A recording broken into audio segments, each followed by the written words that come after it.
بسم اللہ الرحمن الرحیم۔ شروع اللہ کے نام سے جو بڑا مہربان اور نہایت رحم کرنے والا ہے۔ محترم ناظرین، السلام علیکم۔ حضرت نوح علیہ السلام کا قصہ قصص القرآن کے نہایت ایمان افروز واقعات میں سے ایک ہے، جس کی تفصیل سورہ نوح کے علاوہ سورۃ الاعراف آیت 59 تا 64، سورہ یونس آیت 71 تا 73، سورہ ہود آیت 25 تا 49، سورۃ المومنون آیت 23 تا 31، سورۃ الشعراء آیت 105 تا 122، سورہ عنکبوت آیت 14 تا 15، سورہ صفات آیت 75 تا 82، سورۃ القمر آیت 9 تا 16 میں موجود ہے۔ نیز دیگر صورتوں میں بھی حضرت نوح علیہ السلام کا ذکر ہے۔ سورہ نوح 28 آیات پر مشتمل ہے۔ یہ اسلام کے ابتدائی دور میں نازل ہونے والی صورتوں میں شامل ہے۔ یہ اس دور میں نازل ہوئی کہ جب کفار مکہ کی مخالفت شدت اختیار کر چکی تھی، مسلمانوں پر ظلم و ستم کے پہاڑ توڑے جا رہے تھے۔ چنانچہ اللہ تعالیٰ نے اس سورہ مبارکہ کو نازل فرما کر ایک طرح سے کفار مکہ کو متنبہ فرمایا کہ اگر وہ راہ راست پر نہ آئے تو ان کا انجام بھی وہی ہو سکتا ہے جو قوم نوح علیہ السلام کا ہوا۔ اہل زمین پر شیطان کا راج تھا۔ اللہ تعالیٰ سے مانگی ہوئی مہلت سے فائدہ اٹھاتے ہوئے ابلیس نے پوری قوم کو کفر و شرک میں مبتلا کر دیا تھا۔ گھر بت کدے بن چکے تھے اور 5 بتوں کو اپنا معبود تصور کر لیا گیا تھا۔ انہی 5 بتوں کو انہوں نے مشکل کشا اور حاجت روا ٹھہرا رکھا تھا۔ امام ابو محمد حسین بن مسعود بغوی رحمۃ اللہ علیہ 5ویں صدی ہجری کے مشہور شافعی ایرانی مفسر و محدث تھے، جو اپنی شہرائے آفاق تفسیر بغوی کے حوالے سے اہل علم و دانش میں اعلیٰ مقام رکھتے ہیں۔ آپ فرماتے ہیں کہ حضرت آدم علیہ السلام اور حضرت نوح علیہ السلام کے درمیانی زمانے میں اللہ کے 5 نیک اور صالح بندے گزرے ہیں، جن سے بہت سے لوگ متاثر تھے۔ لوگ ان سے بے پناہ محبت کرتے اور ان کی ہدایت اور احکامات کی پیروی کرنا اپنا فرض سمجھتے تھے۔ خدا کی قدرت کے جلد ہی ان 5 کا انتقال ہو گیا، لیکن عرصہ دراز تک یہ لوگ ان کے نقش قدم پر عبادت اور اللہ کے احکامات کی اطاعت کرتے رہے۔ یہ عمل شیطان کے لیے نہایت تکلیف دہ تھا، چنانچہ اس نے انہیں سمجھایا کہ تم جن بزرگوں کے تابع عبادت کرتے ہو، اگر ان کی تصاویر بنا کر سامنے رکھ لو تو تمہیں عبادت کے دوران خشوع اور خضوع حاصل ہوگا۔ وہ لوگ شیطان کے بہکاوے میں آ گئے اور ان کے مجسمے بنا کر اپنی عبادت گاہوں میں رکھ لیے۔ کچھ اور وقت گزرا، پرانے لوگ مر کب گئے، نوجوان نسل نے ان کی جگہ لے لی، تو شیطان نے ان کو یہ پڑھایا کہ تمہارے بزرگوں کے خدا اور معبود یہی 5 بت تھے، جن کے مجسمے تمہارے بزرگوں نے اپنی عبادت گاہوں میں سجا رکھے ہیں۔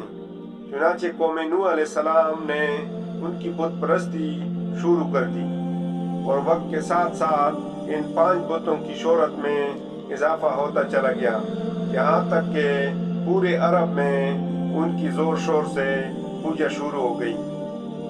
سورہ نوح آیت 23 میں کفار کے اسی قوم کو نقل فرمایا گیا ہے، اور اپنے معبودوں کو ہرگز نہ چھوڑنا، اور ود اور سوا اور یغوث اور یعوق اور نصر کو کبھی ترک نہ کرنا۔ ناظرین، تحقیق کے مطابق پہلے بت کا نام ود تھا اور اس بت کی شکل دراز قد مرد کی تھی۔ دوسرے کا نام سوا تھا اور اس کی شکل و شبہات عورت کی تھی۔ تیسرے کا نام یعوق تھا، یہ گھوڑے کی شکل و شبہات رکھتا تھا۔ چوتھے کا نام یغوث تھا اور اس کی شکل شیر جیسی تھی، جبکہ 5واں بت گدھ کی شکل کا تھا اور اس کا نام نصر تھا۔ لوگ انبیاء سابقین علیہ السلام یعنی ابو البشر حضرت آدم علیہ السلام، حضرت شیث علیہ السلام اور حضرت ادریس علیہ السلام کی تعلیمات کو یکسر بلا چکے تھے۔ حضرت ادریس علیہ السلام نے تو ان کی بڑھتی ہوئی کافرانہ حرکتوں کے سبب ان سے جہاد بھی کیا تھا، جس کا وقتی طور پر فائدہ بھی ہوا تھا اور لوگ واپس دین حق کی جانب پلٹے۔ لیکن اب تو حضرت ادریس علیہ السلام کو بھی وفات پائے سینکڑوں برس گزر چکے ہیں۔ اولاد آدم علیہ السلام کی نافرمانیوں اور شیطان کی مکاریوں اور عیاری نے کرۂ ارض کو کفر و شرک، برائی اور بے حیائی کی غلاظتوں سے بھر دیا تھا۔ ابلیس اپنی کارکردگی پر بہت خوش تھے اور ادھر آسمانوں میں فرشتے اہل زمین کی مخدوش حالت اور شیطان کی کامیابی اور اس کے مکر و فریب پر حیران بھی تھے، پریشان بھی۔ ان کی نگاہیں بار بار بیت المعمور کی جانب اٹھتی تھی، وہ منتظر تھی کہ اللہ کب ان کی تباہی اور بربادی کا حکم نازل فرمائیں گے۔ لیکن اللہ کے فیصلے تو بڑی حکمت کے ہوتے ہیں۔ اللہ تعالیٰ کا دستور ہے کہ جب اس کی نافرمانیاں اپنی انتہا کو پہنچ جاتی ہیں تو وہ نبی مبعوث فرماتا ہے، اور اگر قوم نبی کی باتوں کو بھی نہ مانے تو قہر الہی نازل ہوتا ہے۔ چنانچہ اللہ تعالیٰ نے اس قوم ہی میں سے ایک نیک شخص حضرت نوح علیہ السلام کو نبوت کے جلیل القدر منصب پر فائز فرمایا۔ اللہ تعالیٰ قرآن مجید سورہ ہود آیت 25 میں ارشاد فرماتا ہے، ہم نے نوح علیہ السلام کو ان کی قوم کی طرف نبی بنا کے بھیجا۔ انہوں نے ان سے کہا، میں تم کو کھول کھول کر ڈر سنانے والا اور یہ پیغام پہنچانے آیا ہوں کہ اللہ کے سوا کسی کی عبادت نہ کرو۔ اگر تم اسی طرح کفر و شرک میں مبتلا رہے تو مجھے ڈر ہے کہ تم کسی سخت عذاب الہی میں مبتلا نہ ہو جاؤ۔ لیکن قوم نے ان کی ہدایات کو حقارت سے ٹکرا دیا۔ عبداللہ بن عباس رضی اللہ تعالیٰ عنہ روایت کرتے ہیں کہ اللہ تعالیٰ نے حضرت نوح علیہ السلام کو 40 برس کی عمر میں نبوت عطا فرمائی۔ طوفان سے پہلے آپ علیہ السلام مسلسل 950 برس تک اپنی قوم کو وعظ و تبلیغ کرتے رہے۔ اللہ تعالیٰ قرآن کریم سورہ عنکبوت آیت 14 میں ارشاد فرماتے ہیں، اور ہم نے نوح علیہ السلام کو ان کی قوم کی طرف بھیجا تو وہ ان میں 50 برس کم 1000 برس رہے۔ یوں قرآنی تشریح کے مطابق ان کی عمر 950 برس سے متجاوز ہوئی۔ حضرت نوح علیہ السلام طویل عرصے سے ہمہ وقت تبلیغی دین میں مصروف رہنے کے باوجود اپنی قوم کی بے روی پر بڑے دل گرفتہ رہتے۔ ان کی قوم انہیں طرح طرح کی اذیتیں دیتی، ان پر مصائب کے پہاڑ ڈالتی، لیکن وہ صبر کرتے اور ان کے لیے دعائے خیر کرتے رہتے۔ حضرت ابن عباس رضی اللہ تعالیٰ عنہ روایت کرتے ہیں کہ نبی کریم صلی اللہ علیہ وآلہ وسلم نے فرمایا، کسی نبی کو اپنی قوم کے ہاتھوں اتنی تکلیف اور اذیت نہیں پہنچی جتنی حضرت نوح علیہ السلام کو اپنی قوم کے ہاتھوں برداشت کرنی پڑی۔ کافر ان کو ڈراتے، دھمکاتے اور تبلیغ سے باز رکھنے کے لیے اتنا مارتے کہ وہ بے ہوش ہو جاتے۔ کبھی ان کے گلے میں پندہ ڈال کر بازاروں میں گھسیٹتے پھرتے۔ حضرت ابن عباس رضی اللہ تعالیٰ سے ایک اور روایت منقول ہے کہ ان کی قوم انہیں اتنا مارتی کہ وہ گر جاتے تو ان کو کمبل میں لپیٹ کر کسی مکان یا ویرانے میں ڈال دیتے اور سمجھتے تھے کہ وہ انتقال کر گئے، مگر پھر جب ان کو ہوش آتا تو دوبارہ اپنی قوم کو راہ حق کی طرف بلانے میں مصروف ہو جاتے۔ حضرت نوح علیہ السلام کی تبلیغی جدوجہد 950 سال تک جاری رہی۔ رات کی تنہائیوں میں آنسوؤں کے سمندر کے دوران اپنے رب سے قوم کے لیے دعائیں کرتے، اے میرے پروردگار، میری قوم نادان ہے، نہ سمجھ ہے، اسے معاف کر دے۔ نیز اس دوران اپنی قوم کو ہر ممکن طریقے سے سمجھاتے رہے، کبھی عذاب الہی سے ڈراتے تو کبھی دوزخ کی سختیوں اور جنت کی نعمتوں کا ذکر فرماتے، لیکن قوم ان کا تمسخر اڑاتی، گویا وہ کانوں سے بہرے اور آنکھوں سے اندھے ہو چکے تھے۔ اس طویل جدوجہد کے نتیجے میں صرف 80 لوگ ایمان لائے۔ حضرت نوح علیہ السلام قوم کی بدحالی پر بہت غمگین رہتے، لیکن امید کا دامن نہ چھوڑتے، مگر کب تک؟ آخر کار طویل اور سخت ترین کاوشوں کے بعد وہ لمحہ آ ہی گیا کہ جب آپ علیہ السلام قوم سے مایوس ہو کر اپنے رب کے سامنے اپنی معروضات پیش کرنے پر مجبور ہو گئے۔ اللہ تعالیٰ کا قرآن پاک میں ارشاد ہے، نوح علیہ السلام نے اللہ سے عرض کی، اے پروردگار، میں اپنی قوم کو دن رات بلاتا رہا لیکن وہ میرے بلانے سے اور زیادہ بھاگتے رہے۔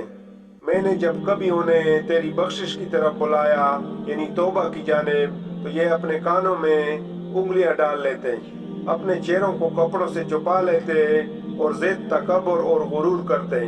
میں نے ان کو اعلانیہ، خفیہ، غرض ہر طریقے سے سمجھایا اور کہا کہ اپنے پروردگار سے معافی مانگو کہ وہ بڑا معاف کرنے والا ہے۔ وہ تم پر آسمان سے پانی برسائے گا، تمہارے مال و اولاد میں ترقی دے گا اور تمہیں باغ عطا کرے گا اور تمہارے لیے نہریں بہا دے گا۔ آخر تم کو کیا ہوا ہے کہ تم اللہ کی عظمت کا اعتقاد نہیں رکھتے، حالانکہ اس نے تم کو کئی طرح سے بنایا ہے۔ کیا دیکھتے نہیں ہو کہ اللہ نے کس طرح 7 آسمان اوپر تلے بنائے ہیں، ان میں چاند کو خوب جگمگاتا ہوا اور سورج کو چراغ بنایا، اور اللہ نے ہی تم کو زمین سے ایک خاص طریقے سے پیدا کیا ہے۔ پھر وہ تمہیں اس زمین میں واپس لے جائے گا اور اس سے یکایک تم کو نکال کھڑا کر دے گا، اور اللہ نے زمین کو تمہارے لیے فرش کی طرح بچھا دیا تاکہ تم اس کے اندر کھلے راستوں میں چلو۔ نوح علیہ السلام نے کہا، میرے رب، انہوں نے میری بات رد کر دی اور ان رئیسوں کی پیروی کی جو مال اور اولاد پا کر اور زیادہ نامراد ہو گئے۔ ان لوگوں نے بڑا بھاری مکر کا جال پھیلا رکھا ہے۔ انہوں نے یعنی رئیسوں نے کہا کہ اپنے معبودوں کو ہرگز نہ چھوڑنا، اور ود اور سوا اور یغوث اور یعوق اور نصر کو کبھی ترک نہ کرنا۔ انہوں نے بہت لوگوں کو گمراہ کیا ہے، اور تو بھی ان ظالموں کو گمراہی کے سوا کسی چیز میں ترقی نہ دے۔ آخر وہ اپنے گناہوں کے سبب پہلے غرق کر دیے گئے، پھر آگ میں ڈال دیے گئے، تو انہوں نے اللہ کے سوا کسی کو اپنا مددگار نہ پایا۔ اور نوح علیہ السلام نے دعا کی کہ اے میرے پروردگار، کسی کافر کو روئے زمین پر بسنے والا نہ چھوڑ۔ اگر تو نے ان کو چھوڑ دیا تو یہ تیرے بندوں کو گمراہ کریں گے، اور ان کی نسل سے جو بھی پیدا ہوگا وہ بھی بدکار اور سخت کافر ہی ہوگا۔ اے میرے پروردگار، مجھ کو اور میرے والدین کو اور ہر اس شخص کو جو میرے گھر میں مومن کی حیثیت سے داخل ہوئے اور سب مومن مردوں اور عورتوں کو معاف کر دیں، اور ظالموں کے لیے اور زیادہ تباہی بڑھا۔ حضرت نوح علیہ السلام کی گزارشات برگاہ خداوندی میں قبول فرما لی گئیں، اور اللہ تعالیٰ نے ان کی طرف وحی نازل فرمائی۔ اللہ تعالیٰ قرآن مجید سورہ ہود 36 تا 37 میں ارشاد فرماتے ہیں، اور نوح علیہ السلام کی طرف وحی کی گئی کہ تمہاری قوم میں جو لوگ ایمان لا چکے ہیں ان کے سوا اب اور کوئی ایمان نہیں لائے گا، تو جو یہ کام کر رہے ہیں ان کی وجہ سے غم نہ کھاؤ، اور ایک کشتی جو ہمارے حکم سے ہمارے روبرو بناؤ، اور ان کافروں سے متعلق اب کوئی گفتگو ہم سے نہ کرنا، کیونکہ یہ سب لازمی طور پر غرق کر دیے جائیں گے۔ ابن کثیر رحمۃ اللہ علیہ نے لکھا کہ بعض بزرگوں کے مطابق اللہ تعالیٰ نے حضرت نوح علیہ السلام کو یہ حکم بھی فرمایا کہ فلاں درخت اگاؤ جس سے کشتی بنائی جائے گی، تو حضرت نوح علیہ السلام نے وہ درخت اگایا اور 100 سال تک اس کا انتظار کیا، پھر اس کو کاٹ کر چیلا، ہموار کیا۔ اس میں بھی ایک قول کے مطابق 100 سال اور دوسرے قول کے مطابق 40 سال کا عرصہ لگ گیا، واللہ عالم۔ محمد بن اسحاق رحمۃ اللہ علیہ حضرت سوری رحمۃ اللہ علیہ سے نقل کرتے ہیں کہ وہ لکڑی ساگوان کی تھی، اور دوسرے قول کے مطابق وہ صنوبر کے درخت کی تھی۔ حضرت ابن عباس رضی اللہ تعالیٰ عنہ سے مروی ہے کہ اس کشتی کی لمبائی 1200 گز اور چوڑائی 600 گز تھی۔ ایک اور قول کے مطابق لمبائی 2000 گز اور چوڑائی 100 گز تھی۔ حضرت سوری رحمۃ اللہ علیہ فرماتے ہیں کہ حضرت نوح علیہ السلام کو کشتی کے اندرونی اور بیرونی حصوں میں تارکول اچھی طرح سے ملنے کا حکم ملا تھا، اور ہدایت کی گئی تھی کہ کشتی کے سامنے کا حصہ بلندی کو اٹھا ہوا ہو تاکہ وہ پانی کو چیر سکے۔ اس کشتی کی اونچائی 30 گز تھی اور اس میں 3 منزلیں تھیں۔ کشتی کے اوپر ایک ڈھکن تھا جس سے وہ بند کر دی جاتی تھی، گویا آج کے زمانے کے مطابق وہ عظیم ابدوس تھی۔ حضرت نوح علیہ السلام کشتی بنانے میں مصروف تھے، قوم کے سردار آپ علیہ السلام کے پاس سے گزرتے تو ہنستے، مذاق اڑاتے، یہاں تک کہ کشتی تیار ہو گئی۔ اور جب عذاب الہی کا وقت آیا تو اللہ تعالیٰ نے حکم دیا کہ ہر قسم کے جانوروں کا ایک ایک جوڑا اس میں رکھ لو، اور جو لوگ ایمان لائے ہیں انہیں بھی سوار کر لو۔ حضرت نوح علیہ السلام نے احکام خداوندی کے مطابق سب کو سوار کر لیا اور عبادت الہی میں مصروف ہو گئے۔ آخر کار طوفان کے آثار ظاہر ہونے لگے اور دیکھتے ہی دیکھتے زمین کے ہر گوشے سے پانی ابلنے لگا۔ آسمان سے قیامت خیز بارش ہر شے کو بہا کر لے جانے کے در پہ تھی، گویا قیامت کا منظر تھا۔ کشتی طوفان کی پہاڑ جیسی اونچی لہروں پر تیر رہی تھی۔ حضرت نوح علیہ السلام نے اپنے بیٹے کنعان کو دیکھا جو ایک اونچے مقام پر موجود تھا۔ انہوں نے کہا، اے بیٹے، ہمارے ساتھ کشتی میں سوار ہو جا اور کافروں کے ساتھ نہ رہے۔ اس نے کہا، ابا میری فکر نہ کرو، میں ابھی اس سب سے اونچے پہاڑ پر چڑھ جاؤں گا اور پانی سے بچ جاؤں گا۔ نوح علیہ السلام نے کہا، آج قہر الہی سے کوئی نہیں بچ سکتا۔ اسی اثنا میں ان دونوں کے درمیان پانی کی ایک بڑی لہر حائل ہو گئی اور وہ غرق ہو گیا۔ حضرت نوح علیہ السلام نے اپنے رب سے اپنے بیٹے کی مغفرت اور نجات کے لیے عرض کی، اے پروردگار، تو نے میرے گھر والوں کی بخشش کا وعدہ فرمایا ہے تو یہ بیٹا بھی گھر والوں میں سے ہے۔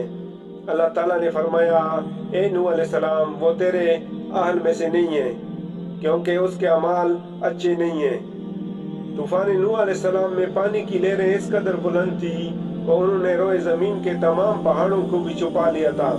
زمین پر کوئی بھی چیز زندہ سلامت نہ تھی، سب کچھ نیست و نابود ہو چکا تھا۔ صرف حضرت نوح علیہ السلام کی پہاڑ نما کشتی تھی جو اللہ کی مدد سے پانی کی بلند و بالا بپری خوفناک موجوں میں تیرتی پھر رہی تھی۔ حضرت ابن عباس رضی اللہ تعالیٰ عنہ سے روایت ہے کہ کشتی میں 80 شخص تھے اور ہر ایک کے ساتھ ان کا کنبہ بھی تھا، اور یہ لوگ کشتی میں تقریباً 150 دن رہے، اور اللہ تعالیٰ نے کشتی کا رخ مکہ مکرمہ کی طرف پھیر دیا تھا۔ کشتی 40 دن بیت اللہ کے گرد چکر لگاتی رہی، اس کے بعد اس کا رخ جبل جودی کی طرف پھیر دیا گیا جہاں وہ ٹھہر گئی۔ پھر حضرت نوح علیہ السلام نے اہل زمین کی خبر لینے کے لیے ایک کوے کو بھیجا۔ کوے نے زمین پر مردار دیکھے تو ان پر جھپٹ پڑا اور تاخیر کی، جس کی وجہ سے کبوتر کو بھیجا۔ کبوتر ایک زیتون کے پتے کو لے کر آیا اور اس کے پاؤں کیچڑ میں لتڑے ہوئے تھے، جن کو دیکھ کر حضرت نوح علیہ السلام نے اندازہ لگایا کہ زمین خشک ہو چکی ہے۔ حضرت نوح علیہ السلام جودی پہاڑ سے زمین پر اتر آئے اور ایک بستی تعمیر کی جس کا نام سمانین رکھا، یعنی 80 آدمیوں کی بستی۔ اسی دوران ایک مرتبہ صبح کو اٹھے تو ہر آدمی کی زبان بدل چکی تھی، یعنی 80 زبانیں ہو چکی تھیں۔ لوگ ایک دوسرے کی زبان نہیں سمجھ پا رہے تھے تو حضرت نوح علیہ السلام نے ہر ایک کی ترجمانی فرمائی۔ حضرت کے دادا رحمۃ اللہ علیہ فرماتے ہیں کہ قوم نوح علیہ السلام کے یہ افراد محرم الحرام کی 10ویں تاریخ کو کشتی سے باہر آئے۔ اللہ تعالیٰ نے قوم نوح علیہ السلام کو اس کی نافرمانیوں کے سبب طوفان باد و برا کے ذریعے غرق کر دیا تھا۔ کوئی جاندار شے باقی نہیں بچی۔ کشتی میں موجود افراد اور جانوروں کے سوا ہر چیز نیست و نابود ہو چکی تھی۔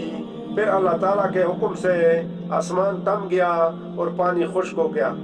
پھر اللہ تعالیٰ نے حکم دیا کہ اے نوح علیہ السلام، ہماری طرف سے سلامتی اور برکتوں کے ساتھ جو تم پر اور تمہارے ساتھ کی جماعت پر نازل کی گئی ہیں اتر آؤ۔ چنانچہ حضرت نوح علیہ السلام نے ایک نئی بستی بسا کر دنیا کے کاروبار کو از سر نو جاری و ساری کیا۔ اسی لیے آپ علیہ السلام کو آدم ثانی بھی کہا جاتا ہے۔ دوستو، اس طرح کی بہترین اور سبق آموز واقعات کی ویڈیو کے لیے ہمارے اس چینل کو ضرور سبسکرائب، لائک اور شیئر کریں۔ اللہ تعالی ہم سب کا حامی و ناصر ہو۔ جزاک اللہ۔ اللہ حافظ۔